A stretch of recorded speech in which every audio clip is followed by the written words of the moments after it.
you'll just let me know. Thanks. You just let me know when to go to the next slide.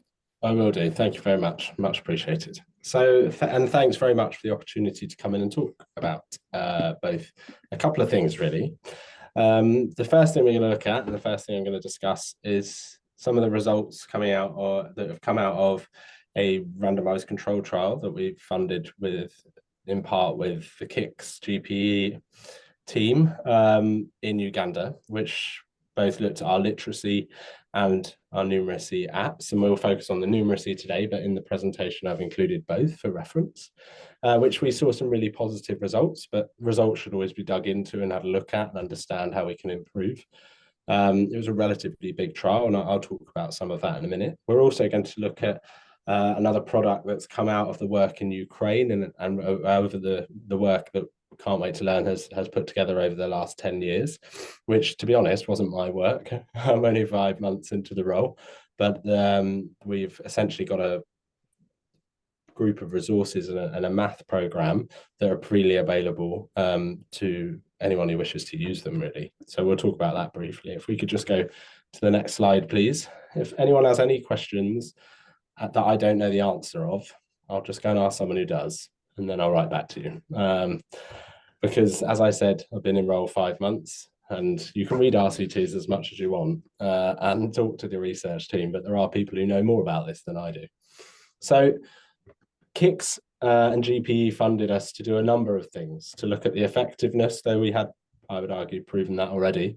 In a number of contexts, Can't Wait to Learn has been used across about 8 different countries now, and we have significant learning outcome improvement in rigorous assessment of learning outcome improvement in almost all of those. But what we were looking at is taking this to a next level and looking at the RCT evidence and so forth. So this is particularly looking at the effectiveness of it, but KIX funded beyond that, and the work included value for money assessments, a policy network analysis, both in Uganda and in Chad, and some really important engagement with stakeholders around scaling opportunities and barriers to the scaling of these types of resources. And it's not just for Can't Wait to Learn. It really isn't. The digital personalized learning softwares share some similarities, and the findings of all of this, I think, are applicable quite considerably beyond Can't Wait to Learn, and as they should be, really. But specifically today, we're looking at the effectiveness piece, just for this piece. So it was in Ishingiro district, which is in southwest Uganda. We've worked quite a lot extensively across northern Uganda, and we know that and in the DRC response out west as well, but we were focused this specific piece on Ishingiro. Was working in 30 schools with an intervention group and a control group, and it was comparing to school as usual. Next slide, please. I'm not going to go into this in too greater detail, but just to say, and just so that we can share these resources so that they're available to people afterwards. But this gives an overview of the timeline for the process. The children, this was integrated, Can't Wait to Learn was integrated into the curriculum and delivered by teachers in class. So there was a substitution of a numeracy or math and also literacy lessons as well. And they received about 30 hours dosage across. There were teacher strikes halfway through, which is what you want in a randomized control trial. But as you can imagine, these programs were integrated within the curriculum, and they are subject to the same disruptions as any other lesson is, quite frankly. And so just to say it was fully integrated within the curriculum, which meant that they did get less of their English and their math classes in the traditional format. And that is something to bear in mind. If we go to the next slide, please. It was a relatively big sample of about 1,500 children, focusing on P3, which is a key transitional year within the Ugandan education system, where they go from lower to upper primary, and the introduction of English as well in a lot of the states. The majority of the children, this gives a little bit more information around the children and so forth, obviously. And sorry, we just go back one slide. Thank you. A 50-50 split in terms of that. We've got quite a number of descriptive statistics that we can share afterwards and have included in part of this. Interestingly, the children, well, not interestingly, but worth noting, the children were doing about 3 hours chores on average a day. And so, you know, as is often replicated in contexts in which we're working from a war child perspective, children have a lot of other additional responsibilities beyond their schooling, which is something we should always bear in mind. If we go to the next slide, please.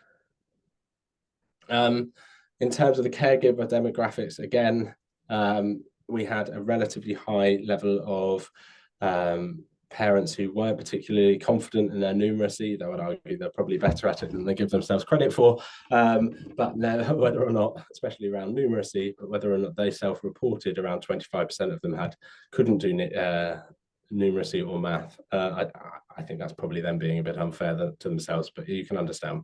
It gives a better picture of the makeup and opportunities children were provided in terms of their literacy and numeracy at home, and something to bear in mind. If we just move to the next slide, please. Most of the households were speaking a number of languages at home. Most weren't speaking English at home, which is really important when you're trying to teach those transitional grades. I know we're focusing on math today, but it's something worth bearing in mind.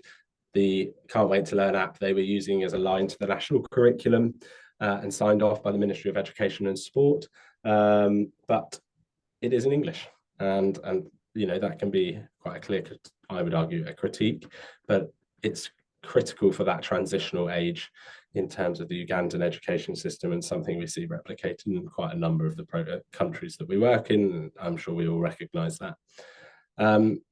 If we just go to the next slide, please. Okay, so what's going to be presented now is a series of sort of essentially the graphs showing the statistics between the baseline and the end line. The effect size is obviously, for those comfortable with it, the standard deviation of improvement, and the p-value is the accuracy, really, of, or the probability that the result has been found by chance. The lower, the better. And this was done with KIX, but also War Child have a significant research team. They're not a meal team. They are very much a research team led by Professor Mark Jordans. And I haven't been in the organisation long, but having worked on a couple of organisations now in this sector, they're like a university department. The level of rigour that they put together is impressive. It's not, and that includes, you know, ethics review boards and all of the things you would expect for rigorous research. It's published. This is just about to be published. It's in that process of review at the moment. So I'll probably get told off for presenting it, but there we go. We're going through a similar process in Ukraine. It won't be an RCT. I could talk about that. There's a whole range of other pieces around that. Next slide, please. Okay, so just as an overview, and I know we're focusing on numeracy today, but the reading saw a significant increase of 0.39 standard deviations of improvement across the 3-month period. And we're talking about a dosage of around 30 hours per child, considering there were 10 weeks. There was significant disruption to the children's education as well, which really does put Can't Wait to Learn into a slightly different ballpark than perhaps we'd even considered beforehand.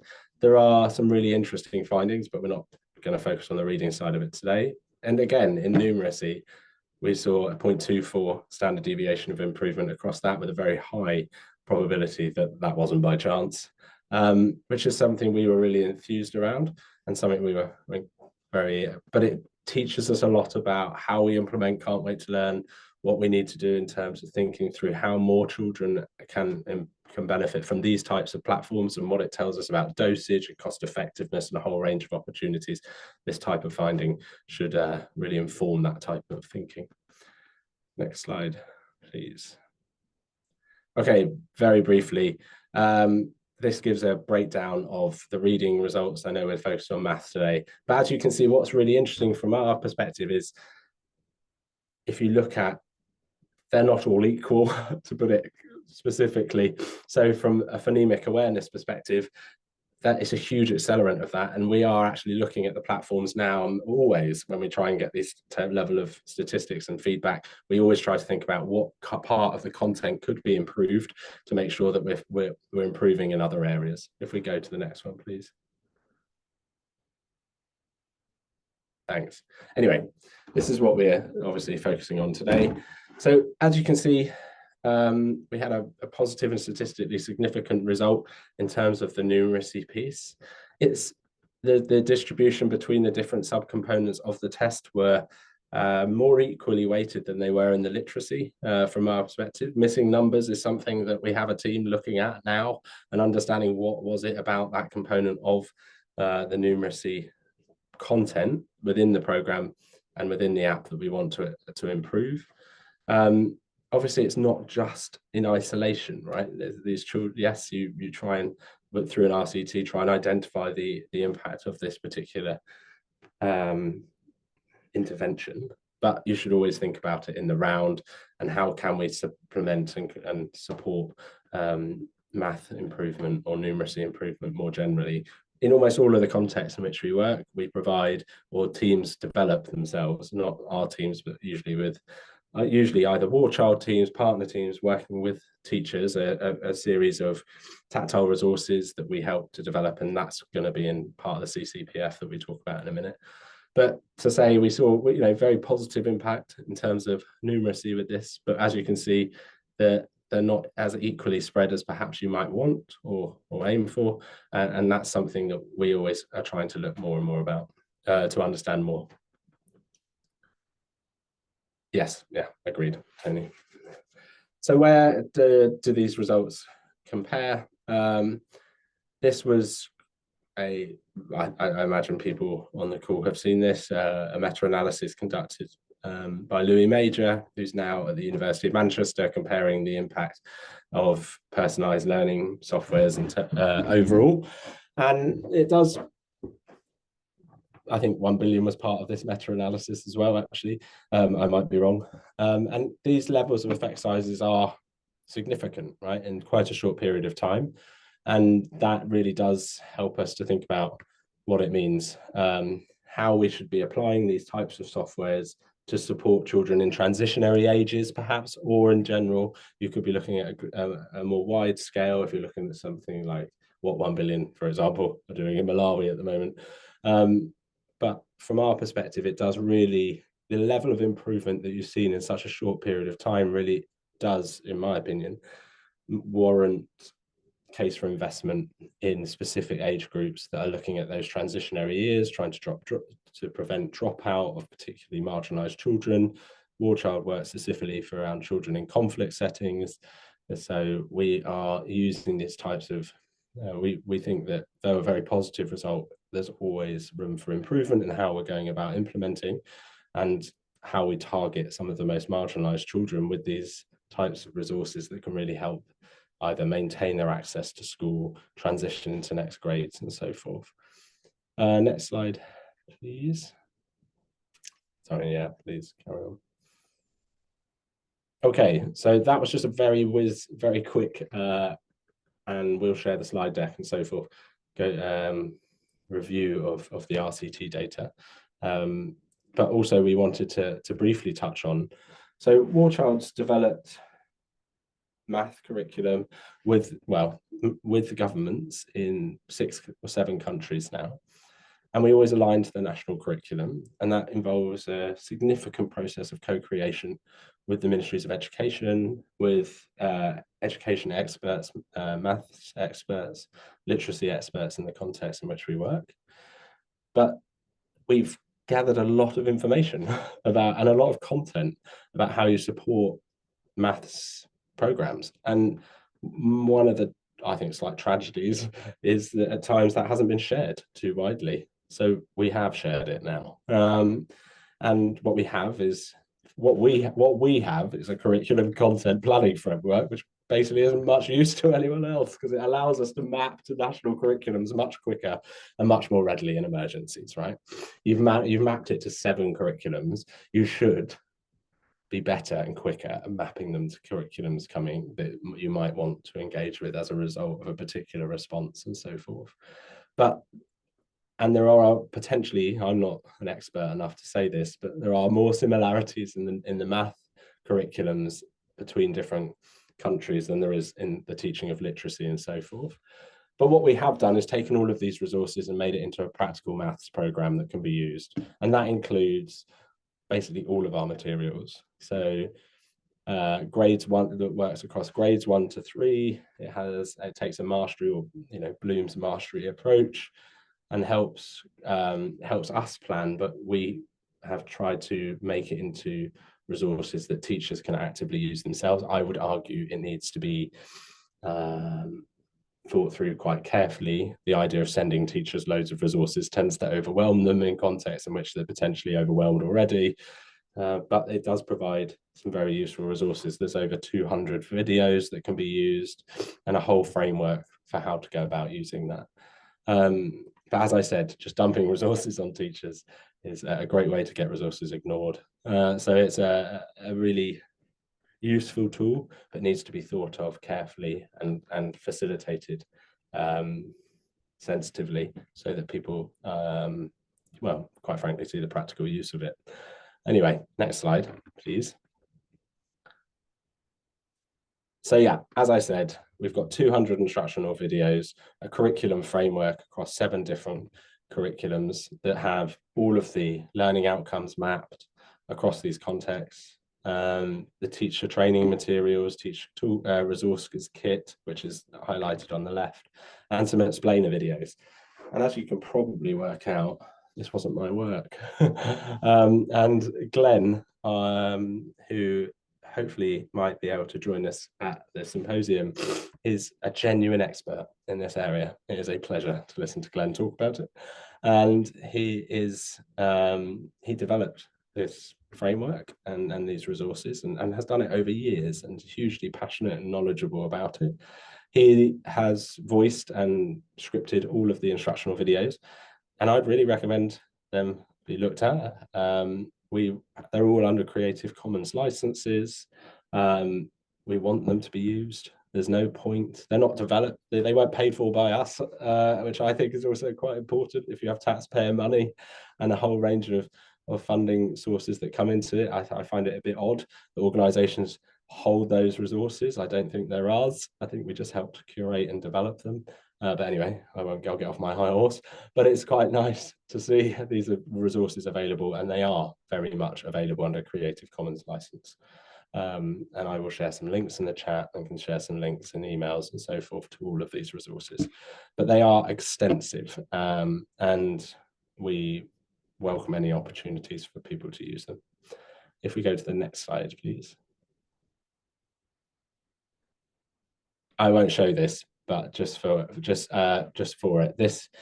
all of the learning outcomes across the 7 different curriculums, including the US curriculum and the Australian curriculum, were put into 9 different components, and all of the learning outcomes, there's a coding system, are coded against them, so you can look for comparability. We always work in our math and literacy content to go beyond what the national curriculum provides, because we're trying to follow the CPA approach and make sure that children have a range of opportunities to engage with different math concepts, well, to build that mastery level, right, that we are all so familiar with, I guess. So this just gives a bit of an example. I've embedded a video. It's in the presentation that we'll share afterwards. But Glenn, and I'm also very happy to share his email address. I'm sure he's okay with me doing that. I'll check. But he genuinely does have a huge passion for this and a brilliant knowledge of this. So if you have further questions about the utilization of the resources and so forth, we're always happy to facilitate access and support of that. But Glenn really is the person to talk to. So yeah, that gives a brief overview of the Can't Wait to Learn Math program, or CCPF, as we're quite unattractively named it. So yeah, I hope that gives a brief overview. Thanks. If anyone has any questions or anything, please let us know. Yeah, Luke, great stuff. I mean, and both, I mean, the curriculum material that's available, but then being able to have some research evidence from some of your interventions as well. Just, I mean, constantly adding to the field more formal documentation. Just, we'll turn it open for questions. I see, Vinod, you have your hand up. Go ahead. Yeah, thanks, Luke. Fantastic. It just looks really fantastic what you've done, and I remember coming to all the War Child talks at the last MAD conference, and very impressive what's happening now. A bunch of questions, so I'll throw them all at you, and then I can remind you what they are later. But one question I had was, do you use a different app for each country? In other words, is there a universal app that customized by login or by XYZ, or is it a completely different app? And then another question I had is, are you using, computer labs and hardware and connectivity already in these schools, or are you bringing in, your own hardware, tablets and things?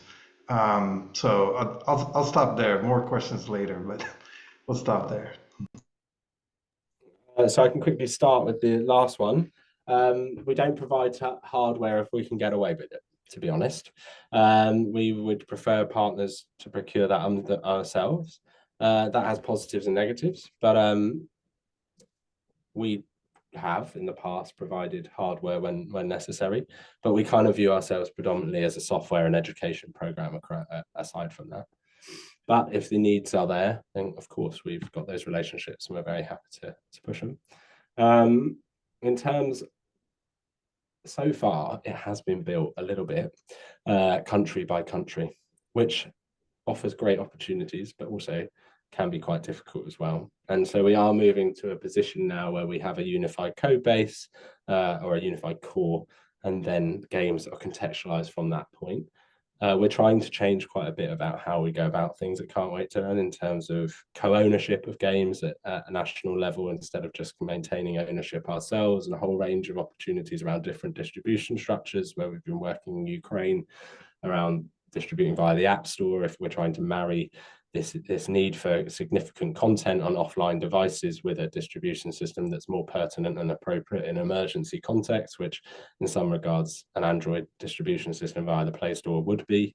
We have a personalized learning structure that I would like to see more adaptive, and so we're exploring some of that. But as you know, that Venn is quite a difficult diagram to build for a number of reasons. And so we're looking for partners, expertise, and across the organizations we work with, we don't view people as competitors. We're genuinely trying to build some standards and structures and interoperability together.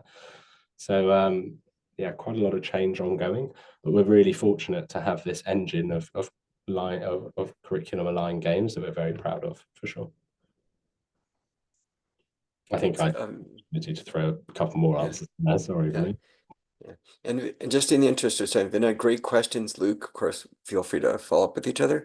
Any other questions before we go ahead, Amanda? And just bearing in mind, we've done a lot of the round robin with people just filling out the form itself already, but maybe we'll have 5 minutes now to do it. But go ahead, Amanda.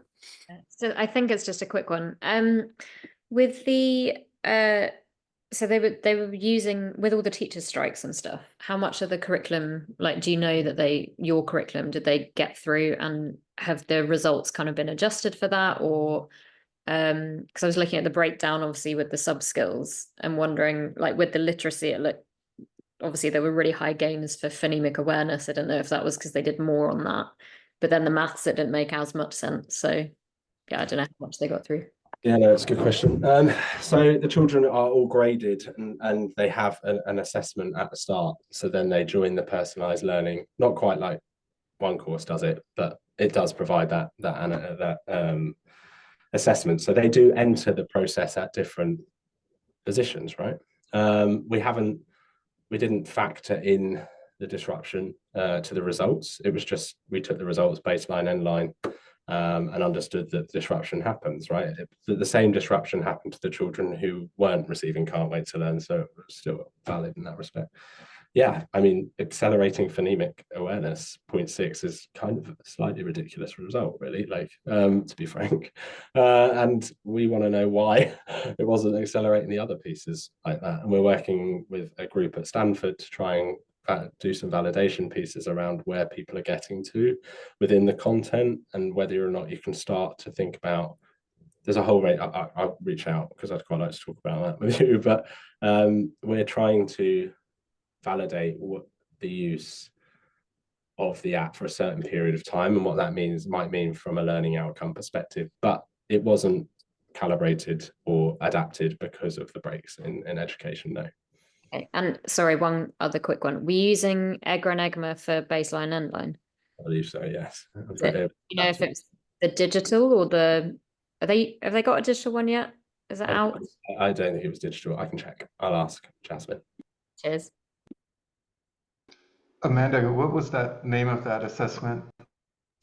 The EGRA and EGMA it's RTI's early grade reading and early grade maths assessments.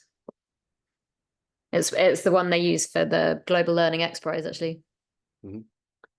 And then, are you familiar with the global proficiency framework that they have as well for numeracy and for literacy? Just want to I'll drop a link into that. That's I don't know what the latest development is that, but sort of try to create a global standard or a proficiency framework. Well, Luke, that's great. Again, very excited that you'll get a chance to give another presentation and get more questions and answers, you can give when you come to the symposium. We'll feature this in an e-news. It's great that it's been recorded as well. So maybe a round of applause for for Luke. Thank you. Very exciting. Terrific. All right. So this is just a few minutes left, a little bit of a round robin. I know folks have dropped stuff in the chat or the Google Doc. But let's start with, maybe folks, bearing in mind we have 7 minutes, so we want to go around everyone. Amanda, something particular you want to share about 1 billion with the folks as part of this community practice? Sure. I don't know if my colleagues have updated while I've been away, but we are focusing very much on the lower level, so the children who just aren't progressing with any implementation at the moment. And we're working with some advisors specifically in the neurodivergence, advisors who are specialized in sort of autism and ADHD are our main areas. So we're having fun developing some more content for that. So any resources you can share, please do. And in the future, I'm sure we'll update on useful things we find. And Amanda, I think I had heard from some colleagues at FCDO or otherwise that partly the idea for this was sparked at the last symposium, which is very cool in this quarter conversation. But also as we're soliciting suggestions for themes for Alliance Member Day, disability was one of the themes that we had on October 4th. So again, 1 billion being a member of the Alliance, if there's more than one member that would like to suggest that as a theme for the Alliance Member Day, we've just sent out a form to Alliance members to let us know what topics they're interested in. So just wanted to mention that. All right, thank you, Amanda. Toss your ball to somebody else, Amanda, the virtual bouncy ball. Oh, sorry, I'll go over to Spencer. Thank you. A few things I want to talk about. We had Pi Day back in March, and one thing that we do at PMP for Pi Day is we go into various facilities across the US and we host little math circles and lots of presentations going on, lots of good people sharing their ideas, and a couple of them have actually evolved into their own math circles independently. So yeah, if you're interested in helping with some other math circles in other prisons across the US, we're always looking for people interested. Other than that, 2 of our participants have actually published their own research with their mentors. And if you're curious, I'll just put the papers in the chat right now. Very cool.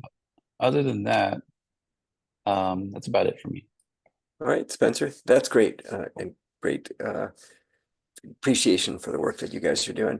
All right, Spencer, who do you want to toss the virtual bouncy ball to? Let's pass it over to Kathy. Thank you. At FET, a couple announcements I put on slide 9. we got another round of funding from Verizon to provide the app, the FET app, for free for Title I schools and CEP eligible. So I put the application, if you know any schools that are Title I, it's free for the year, thanks to Verizon. And then the second announcement, also on slide 9, is that we created a 15-hour free self-paced online PD for early math and using our early math sims.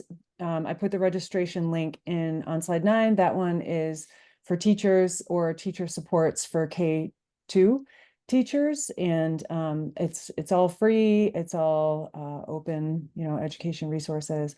And it's pretty cool. I was co-developer of it to use the Sims. And so that will be, we're going to send out, registration is required. It's through Coursera. And so if you know any teachers or teacher supports that are interested in taking that, it's going to be, I think, pretty good. So that's about it for me. Oh, one more thing. We do have, we're submitting a the US Department of Education grant for rural schools for support in, again, the K2 classrooms. So if you know any teachers, districts, schools that might want any information about that, just contact me. My email's in, and let's see, Lindsay. Thank you, Kathy. I'll be quite quick because I'm about to jump to an interview. I'm interviewing somebody at 4 o'clock, so I'll have to nip off. But yes, with education, we are currently doing a trial with 5 schools in Kenya for the Rigathi, I can't pronounce his name, the Vice President's Foundation. So I'm supporting one of our members of the team out there with that. But we're also in the UK, in England, we're just about to launch an RCT with 63 schools to prove the efficacy of MathsWiz, which is our product. So we'll be doing an RCT with the EEF and the NFER with that. So it was really interesting to hear what you've had to say, Luke. I'd certainly like to touch base. I think there's a lot of things that your company align with, particularly with adaptive learning, and more particularly we're looking at curriculum mapping, where I have a huge project ongoing. So we're currently in 7 languages. And we've faced the thing. Wiz Education has been around for 20 years and it's always been the same problem. So I'm sure that together we can kind of, like you say, partner together and come up with some ideas. So it'd be great to touch base at some point. And Fiona, who's been here from us with Maths COP before, she's our education consultant, and she provides ongoing resources. And we're about to launch in September. I've put in there we want to focus each month just giving teachers different resources for manipulative resources, trying to get things. It's not just for when they're starting to learn maths. It's really important when they're an older age, and even when they've got to the abstract, it's really important that they continue to use manipulative. So our first one in September will be around using dice in the classroom and using that for maths. So as we come out, we'll be able to start sharing more of these as we produce them. Thank you, Lindsay. All right, Vinod and Scott, 30 seconds each. Go ahead. Vinod. I'll let Scott go. Scott, you haven't got. Okay, a couple of resources I added under events, slide 9. I'm part of the Gathering for Gardner, which was inspired by science writer Martin Gardner. We have a free weekly online meeting Sunday, 1 p.m. Eastern Standard Time on Zoom. I put a link there. Anybody can come. This is a group of puzzle lovers and recreational math enthusiasts. And for teachers, these are people with a lot of fun stuff that you might be able to use. I also put up a link under resources to ABC Mouse. Probably some of you are familiar with that. It's a subscription service for families of kids 2 to 8. They also have an older kids program. They have about 10,000 custom games and videos across all subjects.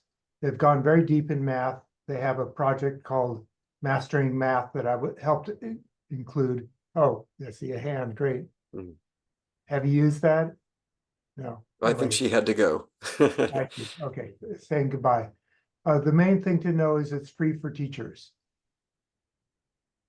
So it might be useful to you. It's just an enormous treasure trove of games. Take a look. There's a link there. Great, thank you, Scott. Sure. Vinod, bring us home. We have two projects to talk about. One is we're working with refugee-led organizations around the world. We're finding this really effective. So in Kakuma Refugee Camp in Kenya, a bunch of organizations implementing learning upgrade, all kinds of creative ways for getting people ready for health or IT training, or getting children into formal education in refugee schools, things like that. The other project is Hidden Millions in the US, where we use elementary schools to enroll both parents and child into learning upgrade on their app. And at home, the parent gets math and literacy instruction, and the child does too. And they do all this work at home outside of the school on their own smartphones. So that's a project called Hidden Millions that is adult literacy and kids, 2-gen learning. That's it for me. Okay, well, just in the interest of time, I want to thank everybody for joining us for an hour and 2 minutes for this. Look forward to seeing many of you at the symposium and at the next meeting. If somebody would like to make a presentation, just let us know and we'll include it in the community of practice. We're always looking for content for our e-news. It sounds like you have a bunch of great projects, so we may reach back out to get a little bit more information for an e-news. Effie, any closing comments? No, just thank you to everybody for showing up. If you'd like to present at our next meeting, please let me know. And the Mathwalk community of practice is open to guests or people who'd like to join, so feel free to share that information with them as well. All right, everyone, have a great week. Thanks for joining us today. Thank you. Thank you. Bye.